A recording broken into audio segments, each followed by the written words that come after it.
Next is the vision that Maharashtra's Chief Minister Devendra hopes to sell to policymakers, domestic and foreign investors and the citizens of the maximum city.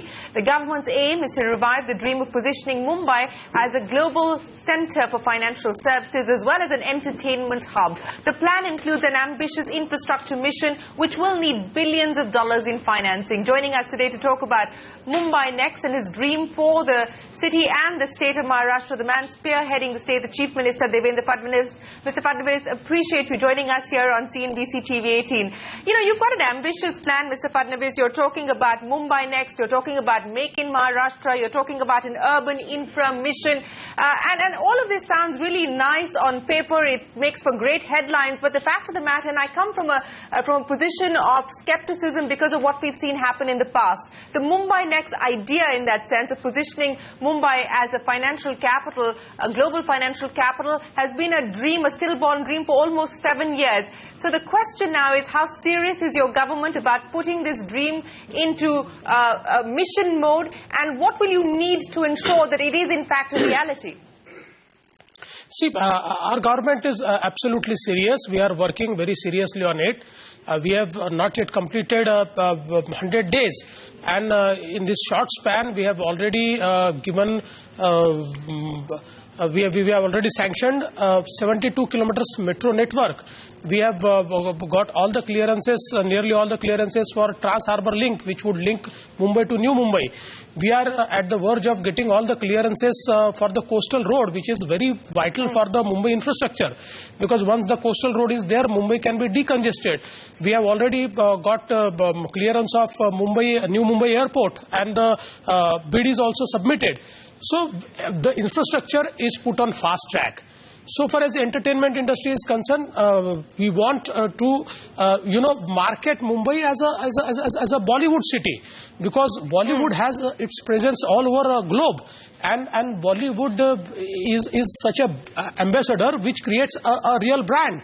At the same time, what we feel is that Mumbai has this unique advantage of a time zone wherein we can make it a financial services hub.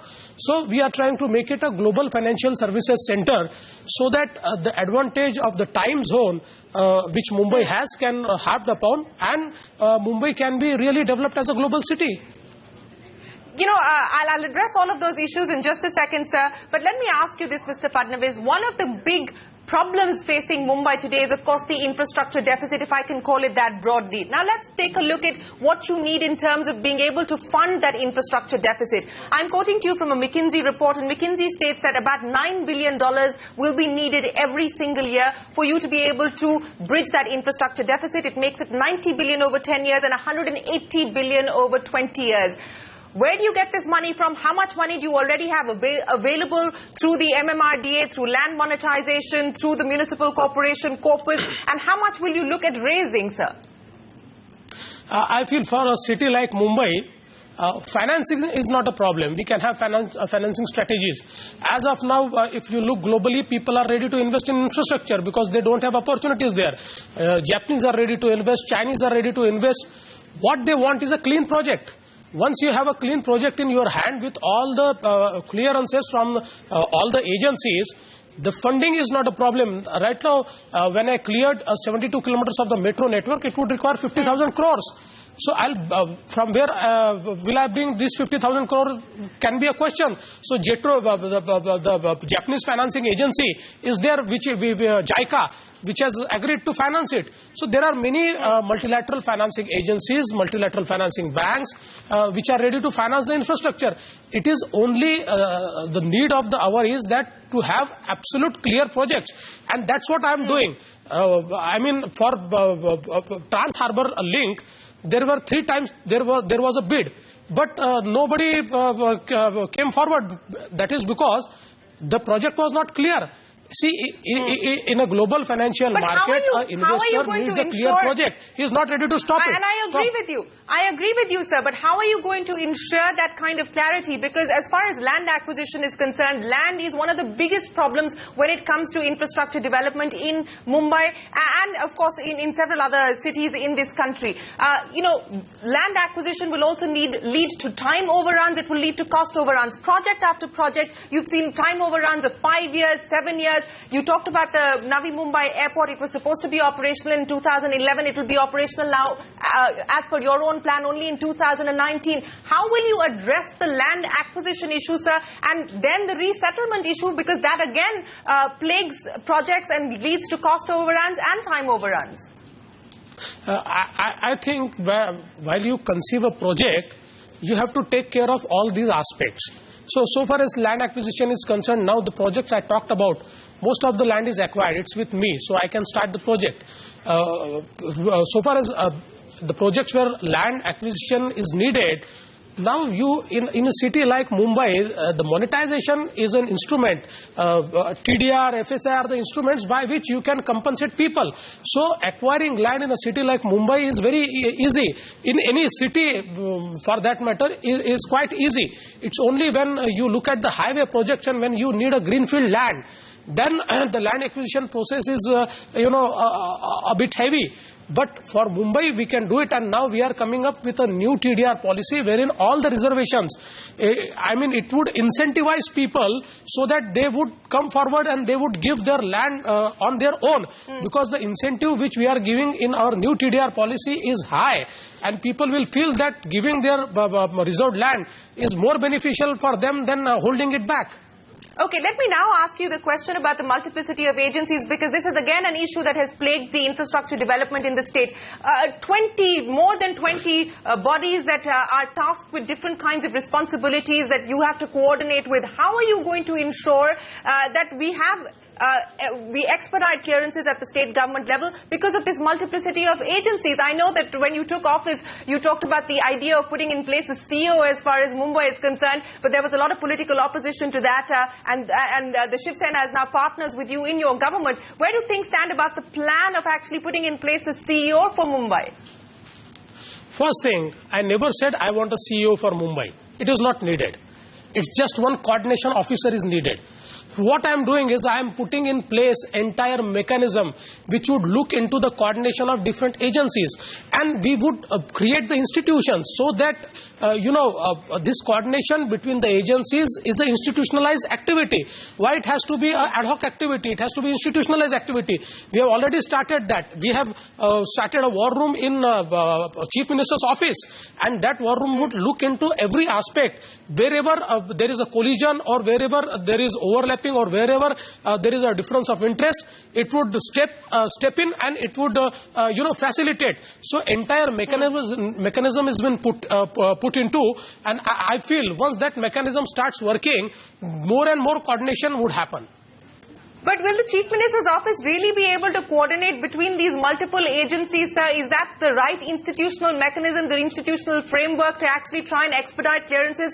Should you not, in fact, look at a CEO role for somebody as far as being able to break this deadlock and this jam is concerned?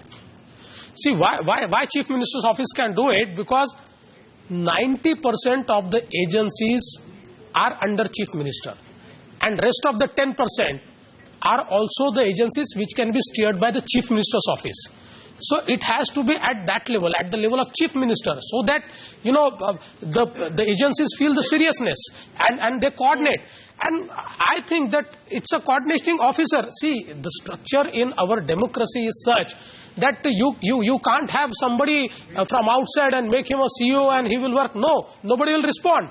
It has to be somebody from the system, and the person who is from the system can coordinate. So that's what we are doing.